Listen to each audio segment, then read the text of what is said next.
राजूपाल की हत्या को 2 साल बीत चुके थे। साल 2007 का समय था और इलाहाबाद पश्चिमी से एक बार फिर पूजा पाल और अशरफ आमने सामने थे। लेकिन इस बार पूजा ने बाजी मारते हुए अशरफ को पछाड़ दिया। मायावती की पूर्ण बहुमत वाली सरकार बनी। अतीक को सपा से गैंग दिया गया। मायावती सरकार ने शुरू किया ऑपरेशन अतीक। माफिया को मोस्ट वांटेड घोषित करते हुए गैंग का चार्टर तैयार हुआ। इस गैंग का नाम पुलिस रिकॉर्ड में दर्ज हुआ, IS 227। उस वक्त अतीक की गैंग में 120 से ज्यादा मेंबर थे। 1986 से 2007 तक अतीक पर 1 दर्जन से ज्यादा मामले केवल गैंगस्टर एक्ट के तहत दर्ज हुए। अतीक पर 20,000 का इनाम घोषित किया गया। करोड़ों की संपत्ति सीज कर दी गई। बिल्डिंगों तक को गिरा दिया गया। खास प्रोजेक्ट अलीना सिटी को अवैध घोषित करते हुए ध्वस्त कर दिया गया। अतीक फरार चल रहा था और एक सांसद जो इनामी अपराधी था उसे फरार घोषित कर पूरे देश में अलर्ट जारी कर दिया गया। अचानक से दिल्ली पुलिस की तरफ से खबर आई, हमने दिल्ली के पीतमपुरा के एक अपार्टमेंट से अतीक को गिरफ्तार कर लिया है। यूपी पुलिस आई और अतीक को लेकर जेल में डाल दिया गया। वहीं 2012 में यूपी के अंदर विधानसभा चुनाव होना था। अतीक अहमद जेल में था, इसलिए सपा ने टिकट देने से मना कर दिया। उसने इलाहाबाद हाई कोर्ट में बेल के लिए अप्लाई किया, लेकिन हाई कोर्ट के 10 जजों ने केस की सुनवाई से ही खुद को अलग कर दिया। 11वें जज सुनवाई के लिए राजी हुए और अतीक को बेल मिल गई। अब अतीक के पास अपनी धाक बचाने का आखिरी मौका था। अतीक खुद पूजा पाल के सामने उतरा, लेकिन उसे जीत नसीब नहीं हुई।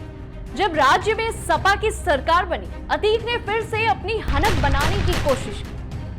उस पर इलाहाबाद के कसारी मसारी इलाके में कब्रिस्तान की जमीन कब्जाने का भी आरोप लगा। अतीक पर जमीनों पर कब्जे के ऐसे खूब आरोप लगे। सपा मुखिया मुलायम सिंह यादव एक बार फिर से अतीक पर मुलायम हो गए और उसे सुल्तानपुर से टिकट तक दे दिया।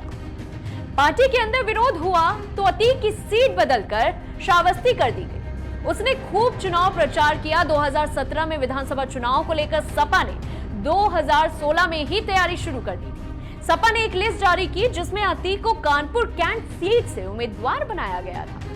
14 दिसंबर को अतीक और उसके 60 समर्थकों पर इलाहाबाद के शियाट्स कॉलेज में तोड़फोड़ और मारपीट का आरोप लगा। अतीक एक निलंबित छात्र की पैरवी करने कॉलेज गए थे। कॉलेज पहुंचकर उसने अधिकारियों को भी जमकर धमकाया, जिसका वीडियो भी वायरल हुआ था। एक दिन यानी 22 दिसंबर की बात है। 22 दिसंबर को अतीक 500 गाड़ियों के काफिले के साथ कानपुर पहुंचा। अतीक 8 करोड़ की गाड़ी हमर पर सवार था। जिधर से काफिला गुजरता जाम लग जाता। ये बात जब अखिलेश तक आई तो वे उखड़ गए।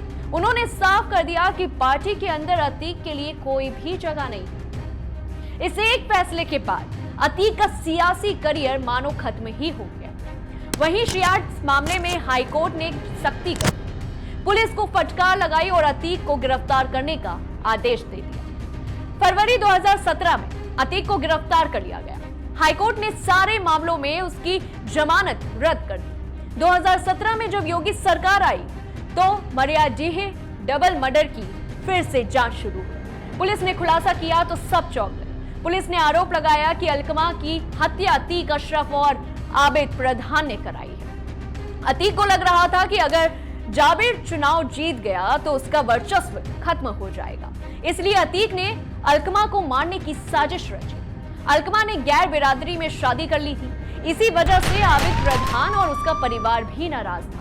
इसका फायदा उठाकर अतीक, अशरफ और आबिद ने एक तीर से 2 निशाना लगाने की साजिश रची। इस बीच फूलपुर लोकसभा के लिए उपचुनाव घोषित हो गए। इस सीट से बीजेपी सांसद केशव प्रसाद मौर्य यूपी के डिप्टी सीएम बन गए थे। सांसदी से इस्तीफा दे दिया था। जेल में बैठा अतीक भी वहां से चुनाव लड़ गया, वो भी निर्दलीय, और चुनाव हार भी गया।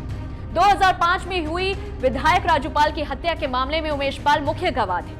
24 फरवरी शुक्रवार को करीब 4:30 बजे उमेश कार से वापस सुलेमसराय धूमनगंज के पास अपने घर के लिए चल दिए। जैसे ही गेट पर गाड़ी रोककर उमेश उतरे, पहले से घाट लगाए बदमाशों ने उन्हें गोली से भून दिया। उमेश गोली लगने से गिरने के बाद उठकर घर के भीतर भागने लगे। उनकी सुरक्षा में लगे दोनों सिपाही भी उन्हें बचाने के लिए घर के अंदर भागे। बम और गोलियों की बौछार से इलाका डर गया।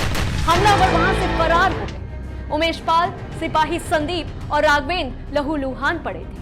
अपराध की दुनिया में अतीक अहमद वो नाम है जिसे सुनकर पूरा पूर्वांचल डरकर पसीने से भीग जाए। लेकिन योगी सरकार के आने के बाद अतीक का दबदबा कम होने लगा। उमेश पाल की हत्या के बाद विधानसभा में इसकी गूंज सुनाई दी। योगी आदित्यनाथ ने सपा को अतीक अहमद को पोषण देने का आरोप लगाते हुए कहा कि ये लोग चोरी और सीना जोड़ी करते हैं। फिर जो सीएम योगी ने कहा प्रयागराज की घटना के अपराधियों को मिट्टी में मिला देंगे।